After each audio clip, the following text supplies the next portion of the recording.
धनी धन को भोगता थोड़ी, धन की रक्षा करता है। भोगने की क्षमता ही खो जाती। भोगने के लिए तो धन को छोड़ने की कला चाहिए। दो फकीर एक नदी के पास आकर रुके। उनमें एक फकीर सदा कहता था कि धन में कुछ सार नहीं, धन बिल्कुल बेकार है, और कभी धन पास नहीं रखता था।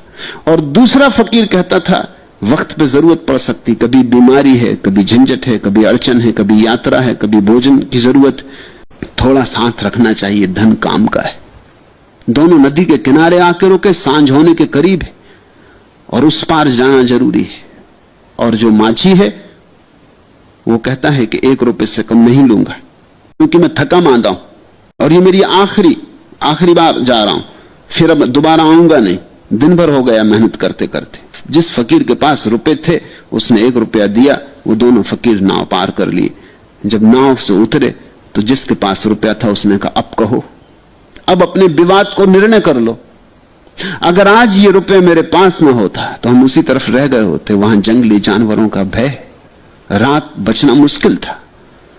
नदी पार उतर गए तो अब बच जाएंगे, अब धर्मशाला पहुंच जाएंगे, गांव आ गया, अब निश्चिंत होकर रात सो लेंगे। तुम क्या कहते हो? वो फकीर हंसने लगा। उसने कहा हम धन के कारण नहीं उतरे, तुम धन दे सके, उसको 1 रुपया दे सके, इस कारण उतरे। रुपया होने से नहीं उतरे, क्योंकि होने से क्या होता था अगर तुम देने को राजी न होते। उतर सके देने के कारण। विवाद फिर अपनी जगह खड़ा हो गया। धनी तो अक्सर धन को भोग नहीं पाता है, क्योंकि धन भोगना हो तो धन को भी देना पड़ता है।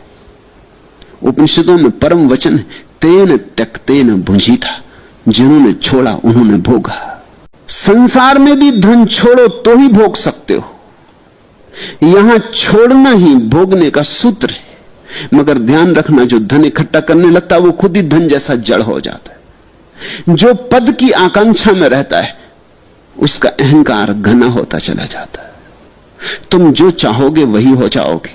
अब ये उग्रसेन नगर श्रेष्ठी का पुत्र था, सबसे बड़े धनी का पुत्र था। राजगृह विहार की सबसे धनी नगरी थी, उस सबसे धनी नगरी के सबसे बड़े धनी का बेटा था।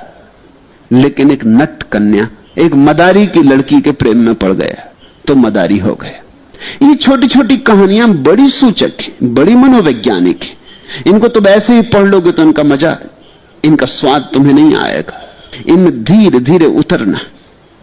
तुम जरा गौर करना, तुमने जिससे दोस्ती की है आखिर में तुमने पाया नहीं कि तुम उसी जैसे हो गए। दोस्ती की तो बात छोड़ो, किसी से दुश्मनी भी अगर कर ली तो भी उस जैसे हो जाओगे, क्योंकि उसी का चिंतन करोगे, उसी का हिसाब रखोगे। वो कैसी चालें चल रहा है वैसी चालें तुम चलोगे। उससे कैसे रक्षा करनी इसका विचार करते रहोगे। सदा उसका विचार करते करते तुम भी उस जैसे हो जाओगे। दुश्मन भी एक जैसे हो जाते हैं, क्योंकि दुश्मनी भी एक ढंग की दोस्ती है। नट कन्या के खेल को देखकर उस पर मोहित हो, उससे विवाह कर नटों के साथ हो लिया। सुसंस्कृत परिवार का बेटा ऐसे गांव गांव घूमने वाले सड़क छाप मदारियों के साथ हो गया। मोह गिराता है, मोह उठा भी सकता है।